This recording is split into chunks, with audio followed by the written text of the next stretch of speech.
Alzira, Edmundo, Francisco, José, Cidelino, Orlando, Nilson, Samuel. Edward, major alemão, assassinado por engano em 1968 numa emboscada para matar o militar que prendeu Che Guevara.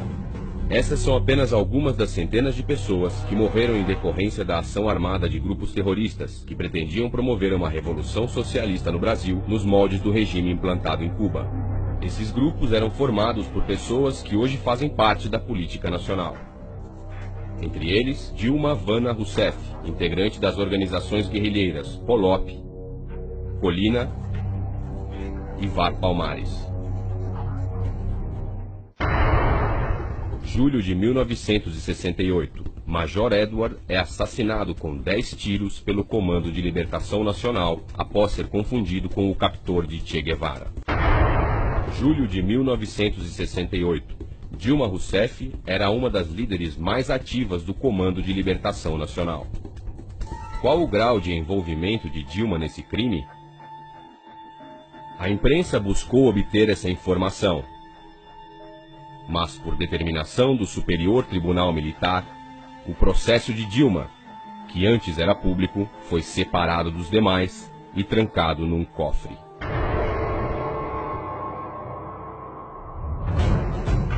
O Brasil tem o direito de saber qual a participação de Dilma nesse e nos demais crimes de roubo, sequestro e assassinato. Não é possível que os brasileiros votem sem saber toda a verdade.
Após a Revolução Russa de 1917, Lenin coloca em prática sua doutrina de expansão mundial do comunismo e, em 1920, estabelece as condições para a filiação ao Partido Comunista, entre elas a realização de amplas campanhas de agitação e propaganda nas organizações militares, principalmente no Exército. Em 25 de março de 1922, nasce o Partido Comunista do Brasil, o PCB. O novo partido aceitava as ordens diretas de Moscou.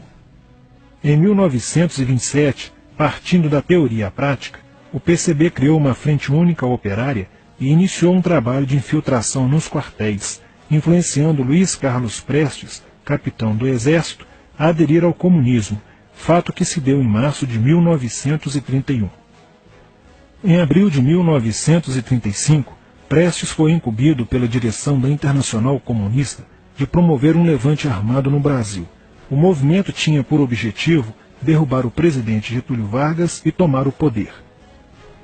Liderados pela Aliança Nacional Libertadora, militares inclinados ao comunismo iniciaram a rebelião no dia 23 de novembro de 1935, dentro dos quartéis em várias partes do país. Mas devido à falta de organização dos ataques e à ausência do apoio popular, o exército derrotou os comunistas e evitou o golpe de Estado. Em seguida, Prestes é preso e perde a patente de capitão. Com o advento da Segunda Guerra Mundial e a invasão da Rússia pelos nazistas, a política exterior soviética muda e Stalin tenta ganhar o apoio das democracias ocidentais. O PCB redireciona sua política seguindo disciplinadamente a orientação de Moscou e apoia Getúlio Vargas. Após o final da Segunda Guerra Mundial, o PCB reinicia a agitação das massas populares e tenta desestabilizar o governo Dutra através de uma política conspirativa. Durante toda a década de 50, Moscou, através de suas redes apoiadas pelos partidos comunistas no mundo inteiro, tentava desestabilizar as democracias ocidentais. Como consequência, nessa época, em muitas universidades ocidentais, predominava uma visão social esquerdista, sendo que grande parte do terceiro mundo aclamava o modelo soviético como a estrada para a justiça social. Muitos intelectuais se declaravam marxistas. Assim, a conjuntura era altamente favorável ao comunismo, o que provocou sua expansão dramática até o final da década de 50, com a vitória da Revolução Cubana. Isso fez o PCB defender com mais intensidade a luta armada como a única solução viável e progressista dos problemas brasileiros.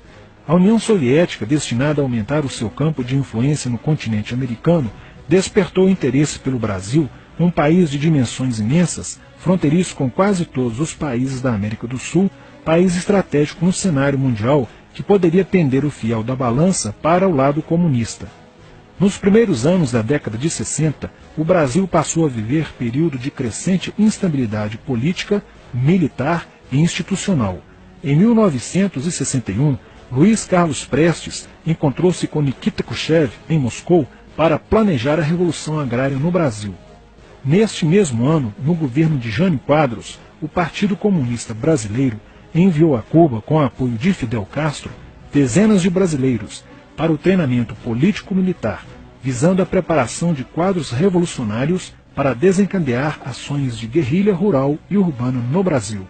Os chineses também colaboraram para a tentativa de implantação do comunismo no Brasil, recebendo na Academia Militar de Pequim, em 1962, um primeiro contingente de brasileiros, visando a formação de quadros guerrilheiros para o movimento que viria a ser implantado na região do Araguaia.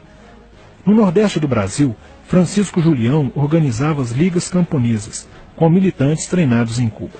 O apoio cubano concretizou-se no fornecimento de armas e dinheiro, além da compra de fazendas em Goiás, Acre, Bahia e Pernambuco, para funcionar como campos de treinamento. No dia 4 de dezembro de 1962, o jornal O Estado de São Paulo noticiou a descoberta e o desbaratamento de um campo de treinamento de guerrilha no estado de Goiás, em uma das 3 fazendas pertencentes às ligas camponesas. Enquanto isso, Goulart governava o país de uma forma pendular. Ora pendia para o lado dos comunistas, ora para o lado dos conservadores. Em setembro de 1963, tudo indicava que o país caminhava para uma revolução de esquerda, principalmente com João Goulart apoiando a sindicalização de sargentos, promovendo a quebra da hierarquia e da disciplina nas Forças Armadas. Em 4 de outubro de 1963, Goulart solicita o estado de sítio ao Congresso Nacional, pelo prazo de 30 dias. A manobra foi repelida pelo Congresso e João Goulart passou a conduzir ações no sentido de implementar o projeto golpista que desaguaria em um regime totalitário de esquerda. Insuflado e orientado por seu cunhado Leonel Brizola, pregava a necessidade de reformas de base e a implantação de uma república sindicalista. Controlando o aparelho sindical, o governo promovia o grevismo, a anarquia e o caos. O país passou a viver dias de intranquilidade, estagnação econômica e inflação descontrolada. Em meio à crescente radicalização do ambiente político, Leonel Brizola era a liderança que unificou as esquerdas na frente de mobilização popular. criando o grupo dos 11 companheiros para tomar o poder pela luta armada. Segundo Brizola, o grupo dos 11 seria a vanguarda avançada do movimento revolucionário, a exemplo da Guarda Vermelha da Revolução Socialista de 1917 na União Soviética. Alheio às críticas que lhe endereçavam militares e oposição civil, João Goulart e o PCB mantinham entendimentos constantes. No dia 13 de março de 1964, um comício realizado na Praça Central do Brasil, no Rio de Janeiro, ficou conhecido como a Comissão das Reformas. Mais de 100 mil pessoas participaram, pedindo a legalização do PCB e a entrega de armas ao povo para a luta armada. No palanque estavam João Goulart, Miguel Arraes e Leonel Brizola. No dia 19 de março aconteceu a primeira Marcha da Família com Deus pela Liberdade, que reuniu 800 mil pessoas em oposição ao comício do dia 13, em demonstração do descontentamento de grande parte da população com os rumos que tomava a situação nacional, principalmente devido à impressionante demonstração de força, o tom radical dos discursos de Arraes e Brizola e a profusão de cartazes com a foice e o martelo. Em 20 de março, apoiados por Brizola e pela CGT, a Associação dos Marinheiros e Fuzileiros Navais do Brasil reuniu-se declarando um motim, dando origem a vários outros movimentos rebeldes no interior das Forças Armadas. Realizou-se em Niterói, na sede do Sindicato dos Operários Navais, um congresso continental de solidariedade a Cuba, com a participação de delegações latino-americanas.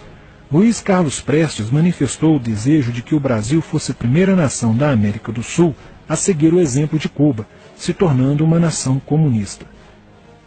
Na véspera de 30 de março de 1964, João Goulart, ignorando o pedido de assessores e do seu líder na Câmara, Tancredo Neves, compareceu à sede do Automóvel Clube para uma homenagem da Associação dos Sargentos da Polícia Militar. No seu discurso, Goulart defendeu a mudança na Constituição para que pudesse concorrer às eleições presidenciais de 1965, desagradando a Carlos Lacerda, Magalhães Pinto e Juscelino Kubitschek, pré-candidatos à presidência da República. O golpe da esquerda já estava preparado para 1º de maio de 1964, caso o Congresso Nacional não aprovasse as mudanças. A imprensa brasileira, bem como importantes setores da Igreja Católica, do meio empresarial e a maior parte do Congresso Nacional, exigiam ações das Forças Armadas para conterem os comunistas no Brasil. Ao final de março, jornais como o Globo, Jornal do Brasil, Correio da Manhã e Diário de Notícias pregaram abertamente a deposição do presidente João Goulart. Nos bastidores dos acontecimentos, os serviços secretos dos Estados Unidos e da União Soviética trabalhavam intensamente, tentando cada um fazer a balança pender para o seu lado, não medindo esforços para levarem o Brasil a uma guerra civil. O general Olímpio Mourão Filho resolveu partir com suas tropas sediadas no estado de Minas Gerais para o Rio de Janeiro. O general Castelo Branco, ao saber disso, telefonou para Magalhães Pinto, governador de Minas Gerais, com o intuito de segurar o levante. O governador mineiro argumentou que, uma vez iniciada a revolução, seria um erro parar, pois alertaria as forças fiéis a Goulart, podendo agravar a situação. A falta de reação do governo Goulart e dos grupos que lhe davam apoio foi notável. Não se conseguiu articular uma reação armada por parte da esquerda. Também fracassou uma greve geral proposta pelo Comando Geral dos Trabalhadores, em apoio ao governo. João Goulart, em busca de segurança, viajou no dia 1º de abril do Rio de Janeiro, onde se encontrava no momento da Revolução, para Brasília, e em seguida para Porto Alegre, onde Leonel Brizola tentava organizar a resistência. Mas João Goulart desistiu de um confronto militar com os revolucionários e seguiu para o exílio no Uruguai.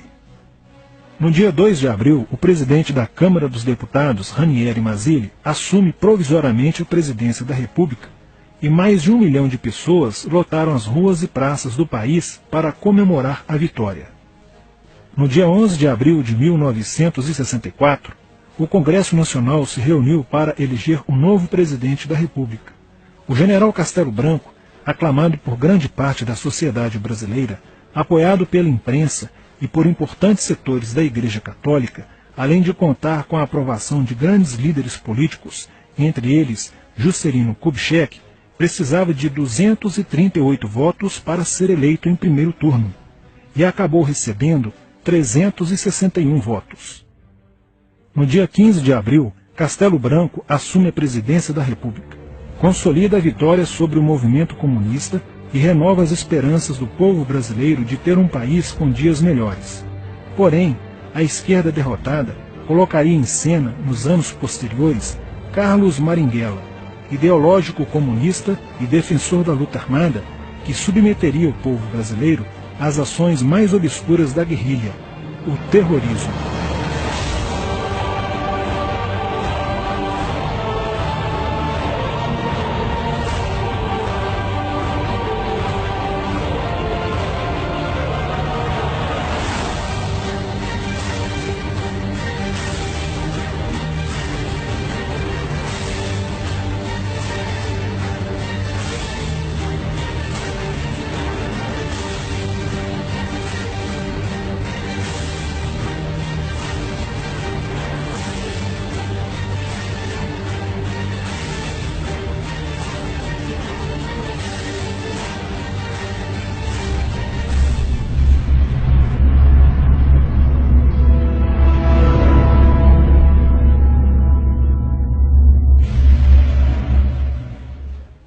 Em 1959, quando Fidel Castro anunciou ao mundo que sua revolução era comunista, passou a ser apoiado por Moscou.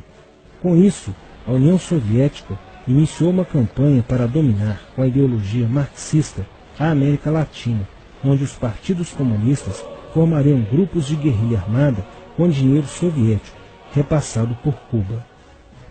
No Brasil, foram criadas 29 organizações guerrilheiras, onde Fidel Castro vislumbrou expandir sua revolução comunista. Em 1961, o presidente do Brasil, Jânio Quadros, condecorou o guerrilheiro cubano Che Guevara com a Ordem do Cruzeiro do Sul, sem imaginar que 4 meses antes o Partido Comunista Brasileiro acertara com Fidel Castro o envio de jovens brasileiros para o treinamento de guerrilha em Cuba, com a finalidade de preparar quadros revolucionários que desencadeariam a luta armada no Brasil. As ações armadas já existiam antes de 1964 no governo de João Goulart, através das Ligas Camponesas de Francisco Julião e do Grupo dos 11 de Leonel Brizola. Com a chegada ao poder, em 1964, do presidente Castelo Branco, centenas de comunistas e políticos de esquerda refugiaram-se no Uruguai, onde formariam a Frente Popular de Libertação, que a partir de 1965 empreenderia atos de sabotagem urbana e focos de guerrilha rural no Brasil, principalmente na Serra do Caparaó, cujos guerrilheiros, apoiados por Leonel Brizola, foram combatidos e vencidos por tropas da Polícia Militar de Minas Gerais. Em 1966, a esquerda brasileira, decidida a tomar o poder à força e em curto prazo, passou a adotar táticas terroristas como as que foram usadas pelo grupo guerrilheiro Ação Popular, que ao explodir uma bomba no saguão do Aeroporto Internacional de Guararapes, em Recife, matou o jornalista Edson Regis de Carvalho e o almirante Nelson Gomes Fernandes. A influência da Revolução Cubana passou a servir de modelo para muitos revolucionários como Carlos Marighella, do PCB, que em 1967 viajou a Cuba e participou de um evento sobre a propagação da luta armada no território brasileiro. De volta ao Brasil, em setembro de 1967, Marighella criou a Ação Libertadora Nacional, ALN, e começou a recrutar jovens brasileiros entre os estudantes que, depois de preparados ideologicamente, foram enviados a Cuba. Em 1968, com a chegada ao Brasil do primeiro contingente da ALN de guerrilheiros formados em Cuba, entrou em cena Carlos Lamarca, capitão do Exército e militante da Vanguarda Popular Revolucionária, VPR, que se uniu a Marighella e em janeiro de 1969 explodiu 50 quilos de dinamite no QG do 2º Exército, matando na explosão o soldado do Exército Mário Cosel Filho e ferindo 6 militares. E ainda, na cidade de São Paulo, os guerrilheiros avançaram com um veículo roubado e abordaram o capitão Chandler, do Exército dos Estados Unidos, que se encontrava no interior de um automóvel quando saía de sua residência. Chandler foi morto por uma rajada de metralhadora em frente da esposa e do filho de 9 anos. O Comando de Libertação Nacional, Colina, criado em Belo Horizonte no ano de 1968, executou na capital mineira vários assaltos a agências bancárias e atentados à bomba. Os guerrilheiros se reuniam durante as sessões de cinema no Cine Caiaca, localizado na área central de Belo Horizonte, para planejarem as ações de terror e guerrilha. A situação estava ficando caótica no país. Os guerrilheiros praticavam atentados à bomba nas grandes cidades, matando e ferindo vários inocentes, aumentando a insegurança e o medo da população, que passou a exigir ações imediatas do governo brasileiro para acabar com a violência praticada pela guerrilha. Atendendo ao clamor público para combater o terrorismo e a guerrilha com mais rigor, o presidente Costa e Silva editou o Ato Institucional número 5, AI-5, que previa o exílio e punições mais severas aos autores de atos de guerrilha terrorista praticados contra a população brasileira. Em desafio à nova medida do governo de proteção à sociedade, Carlos Marighella, em 1969, lançou o seu mini-manual do guerrilheiro urbano. Neste mesmo ano, só no Rio de Janeiro, a ALN, para aumentar os seus recursos financeiros, praticou 30 assaltos, sendo a maioria deles contra as agências bancárias. E ainda, em 1969, a ALN, juntamente com o movimento revolucionário 8 de outubro, o MR8, sequestrou o embaixador dos Estados Unidos, Charles Burke. O sequestro foi sugerido pelo guerrilheiro Franklin Martins. Os guerrilheiros exigiram a libertação de 15 presos políticos, dentre os quais se encontrava José Dirceu. A exigência foi prontamente atendida pelo governo militar. A ALN estava prestes a sofrer um grande golpe quando Marighella começou a cair. Após a prisão de um militante de sua organização, no dia 1º de outubro de 1969. Os dados fornecidos pelo militante da ALN preso coincidiram com informações prestadas por outro militante da VPR, que também denunciou o envolvimento de vários religiosos com grupos de guerrilha, entre eles Frei Beto. Quando Frei Fernando e Frei Ivo, também envolvidos com os grupos guerrilheiros, foram presos e logo após interrogados, os religiosos entregaram o ponto de contato de Carlos Marighella, na cidade de São Paulo. No dia 4 de novembro de 1969, o ponto foi cercado pela polícia, onde Marighella, percebendo o cerco, reagiu e foi morto. Depois da morte de Marighella, centenas de guerrilheiros foram presos e mais de 300 armas apreendidas. 2 sequestros de diplomatas, o embaixador alemão Manfred von Hollemer e o cônsul japonês Nobuo Okushi, foram feitos às pressas, para libertar os guerrilheiros que continuavam presos. Inspirados no marxismo cultural, vários militantes da esquerda brasileira iniciaram a estruturação de uma organização que se infiltrou nas faculdades brasileiras, bem como no meio artístico e cultural, e principalmente nas edições de jornais, setores estes com grande poder de influência sobre a formação da opinião popular. Durante as manifestações, vários militantes comunistas, usando armas de fogo, eram infiltrados no movimento estudantil e disparavam contra os manifestantes, na intenção de colocar a opinião pública contra o regime militar. Com a morte de Marighella, Lamarca havia assumido a posição de líder mítico, que sustentava a esperança na vitória comunista.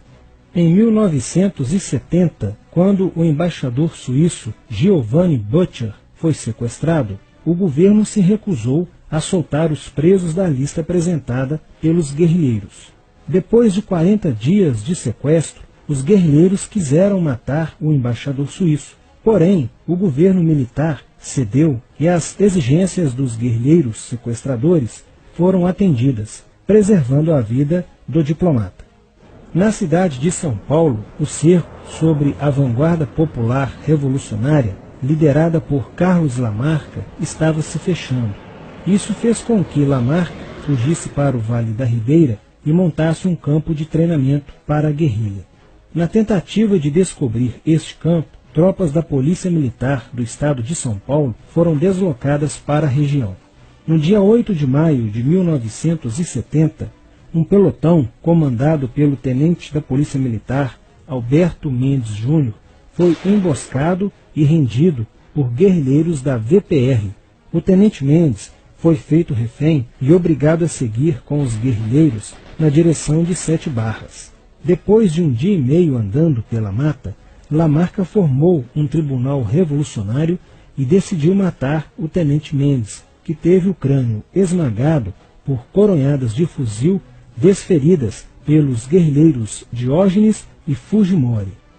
Apesar do cerco, Lamarca conseguiu escapar e em 1971 chegou ao sertão da Bahia. Depoimentos de guerrilheiros presos em Salvador levaram o exército ao esconderijo de Lamarca, que, estando armado de metralhadora, reagiu à prisão e foi morto.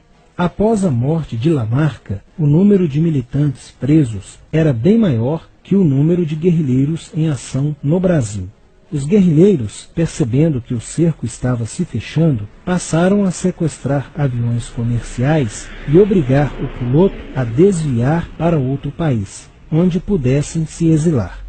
4 desses aviões foram desviados para Cuba. Os guerrilheiros comunistas estavam perdendo a guerra.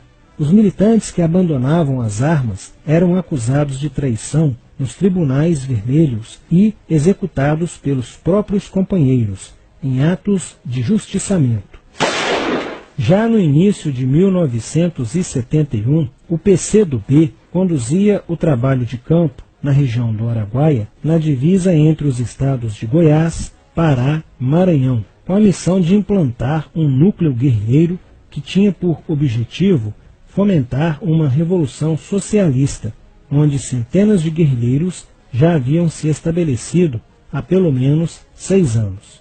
No início de abril de 1972, o presidente Médici enviou à região do Araguaia equipes especializadas em inteligência que, da busca do conhecimento sobre a atividade clandestina, logo efetuaram as primeiras prisões, entre elas a de José Genuíno, primeiro guerrilheiro preso no Araguaia. Logo após, o exército sofreu as suas primeiras baixas, ao ter um grupamento emboscado por elementos liderados por Oswaldo Orlando da Costa, conhecido por Oswaldão. Isso fez com que o exército passasse a empregar tropas convencionais que cercaram toda a região do Araguaia. Com a derrota cada vez mais próxima e com o total abandono logístico do PCdoB, ao qual os guerrilheiros foram relegados, sem armas, comida e remédios, vários militantes da guerrilha, encurralados, quiseram se entregar, mas foram mortos pelos próprios companheiros em atos de justiçamento. Após a morte de Oswaldão e o desmantelamento do comando militar da guerrilha, o cerco do exército se fechou sobre os rebeldes e vários guerrilheiros foram presos. Assim terminava o sonho da esquerda brasileira de transformar o Brasil em uma ditadura comunista. Mas a esquerda brasileira não desistiria de conquistar o poder e retornaria mais tarde com uma tática mais eficiente que a luta armada: o marxismo cultural.